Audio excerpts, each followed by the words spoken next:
Welcome. My name is Lauren Kimball. I work with the Beef on Dairy program, the ProfitSOURCE program here at Select Sires, and I have with me today Lorna Marshall, our Vice President of Beef Programs, and also Dr. Larry Cora, our Supply Chain Consultant.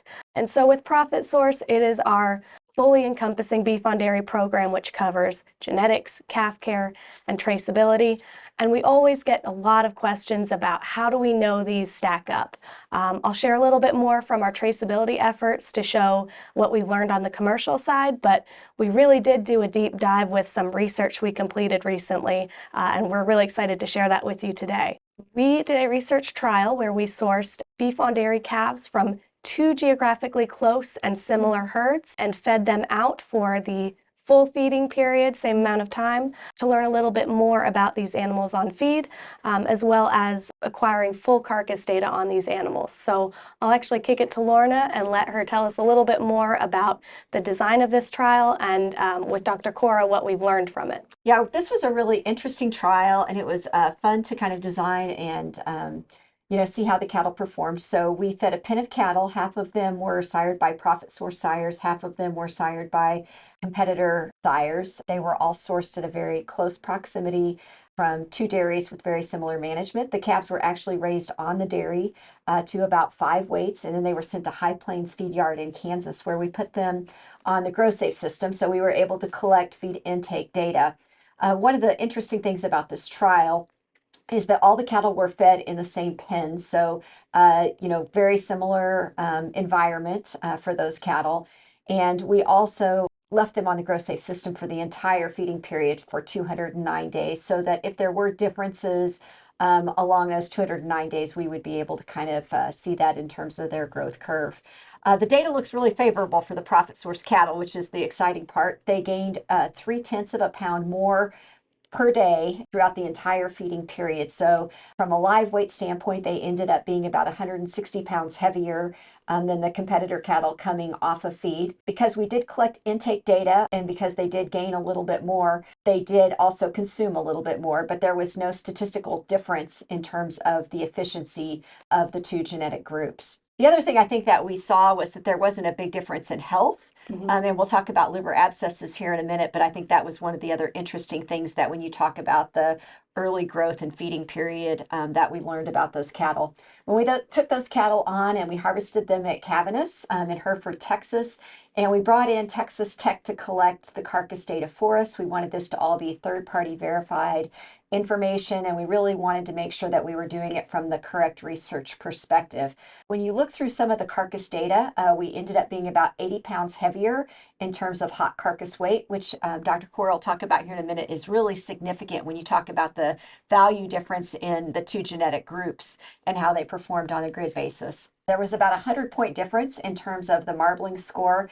So the 2 advantages I think that we really have in terms of ProfitSOURCE and the way that we've selected bulls is not only the growth and performance perspective, but also the fact that we've not taken our eye off of creating cattle that can really ring the bell from a quality grade standpoint. I know you'll talk about some commercial data in a minute, but it really doesn't matter what data set we look at, Lauren. Our cattle always perform extremely well in terms of quality grade. From a yield grade perspective, there was not any significant differences. The competitor cattle did have an advantage in terms of back fat and also a small advantage in terms of yield grade, about 0.5%. Both sets of cattle did extremely well from that perspective. The other thing that I think was really interesting is there were some breed differences represented in these groups. So the ProfitSOURCE cattle were all out of registered Angus bulls. The competitor cattle had more Sim-Angus influence in them. And one of the really interesting things was that ribeye area was almost identical between the 2 genetic groups. And so we didn't see a huge difference in terms of muscularity as measured by ribeye area between the 2 groups of cattle. When you equate that to a grid, it's huge in terms of the value differences. Absolutely. One of the neat things is when you took this data and put it through the various grids that exist, you found that there was a $190 to $210 difference per head. That's huge. That's huge. In terms of trying to make these cattle work at all different stages of the supply chain, that economic advantage is tremendous. And what drives that? Those are things like the average daily gains that you alluded to, additional carcass weight, That's a lot of dollars tied to the additional carcass weight. But the quality grade today in the industry is so important.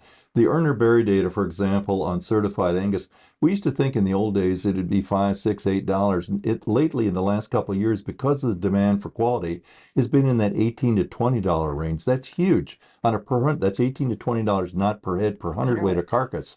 And this past year, the other thing adding to it is data that was just, this is grid data now.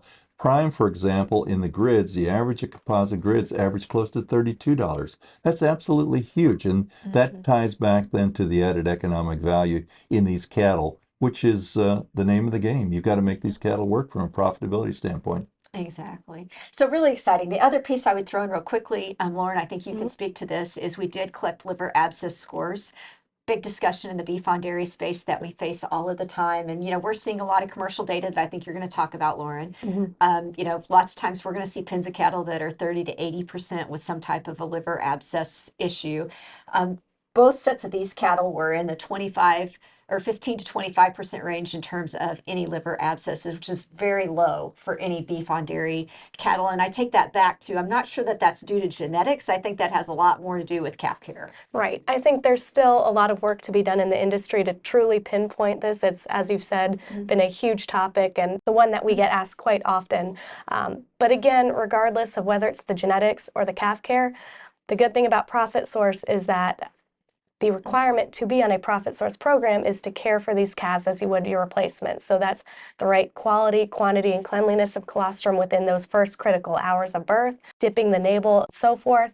And so we do know, just even from a generic morbidity standpoint, that no calf hood sickness versus a calf that has been treated for an instance of calf hood sickness can result in a difference about a ½ pound of daily gain, which when you put that up against an entire 30-day period is 15 pounds per head for that entire month. So regardless of whether it was the genetics that ProfitSOURCE had the advantage or the calf care that ProfitSOURCE had the advantage, it is still a tremendous advantage in terms of the feeding period for those animals. Yeah, so this is really exciting from a research perspective. But, we get a lot of questions. It's great. This was kind of a small study. But you've also been working on capturing a lot of commercial data, Lauren. So what are you seeing out in the industry in terms of how our genetics stack up? Yes, I think the third prong, if I would call it that, of ProfitSOURCE, that being genetics, calf care, and traceability, is that piece where we can actively learn about the animals that are flowing through the supply chain real time. So again, we're able to capture data points on these animals throughout various points in their life, and that's how we've actually been able to link back carcass records to the sire, the dam breed, and so forth of these animals. So one of our very first lots that we verified were ProfitSOURCE animals, we know who each of their sires were, hit 97% choice and prime. There were some commodities harvested at the same time on that same grid, and they were only about 81% choice and prime. And in the ProfitSOURCE were also over 3/4 CAB qualified. And the unknown commodity animals who are not program animals were only 29% CAB qualified. So that is just phenomenal. Do you have any comments on that piece of data? Well, I think let's put it in perspective where the industry is at. You're talking 75% qualifying for premium choice programs like certified Angus beef. And these cattle do, if they meet those specs, do qualify for a branded beef program like certified Angus. The acceptance rates in the industry today is only about 35%. So you're comparing 75% to 35%. And keep in mind that the economic difference between ones that hit premium choice like CAB is in that $18 to $20 a hundredweight of carcass difference. So those add up to a lot of dollars pretty quickly. And we know that our ProfitSOURCE animals continue to grade strong. On other grids, we've also seen them hit those choice and up premiums, and the marbling scores have been well into the 500s, so certainly a testament to the sire lineup and the selection that went into the bulls on our program. And of course, we understand that we can pivot to any of the needs as the market may change. That's the exciting thing about what Select Sires has put together as we look out into the industry. I think we have a really strong genetic lineup. We have a really impressive products lineup, and we're seeing how utilizing some of those products early in life really do pay dividends, not only in terms of liver abscesses, but also performance and health. And then I think you you tie that into the traceability, and we're really unique in terms of our capabilities there, and it sets us up to have a very successful beef on dairy program going forward. So. And if I could add, I think market access is always really critical. And one of the things that market access on the beef on dairy cross is they want program cattle. In other words, they want cattle with a known history. The traceability, the genetic verification, program cattle is a really key. Yep. And that is the point of ProfitSOURCE. If you can't tag it, you can't trace it, you can't trust it.